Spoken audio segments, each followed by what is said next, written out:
বাঘ মামা। সে থাকত গভীর জঙ্গলে। খুব গম্ভীর আর একটু গম্ভীর ধরনের ছিল সে, তবে খুব চালাক। জঙ্গলের অন্য সব প্রাণীরা তার ভয় পেত। একদিন বনে খরা পড়ল, নদী শুকিয়ে গেল, খাবার নেই কোথাও। সবাই খুব চিন্তায় পড়ল। বাঘ মামাও ভাবল। এইভাবে চললে তো না খেয়ে মরতে হবে।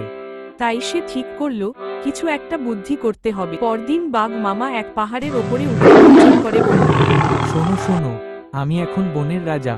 সবাইকে খাবার ভাগ করে দেব, তবে শর্ত আছে, প্রতিদিন এক প্রাণীকে নিজে আসতে হবে আমার কাছে।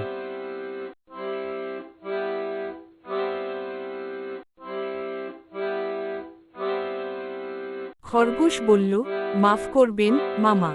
পথে আরেক বাঘ আমার পথ আটকে বলল, সে এই বনের রাজা।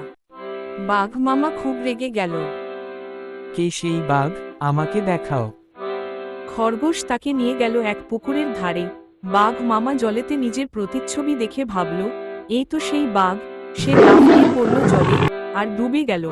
সব প্রাণী খুশি হয়ে গেল। বাঘ মামার জুলুম শেষ হলো। খরগোশ হয়ে গেল সবার নায়ক।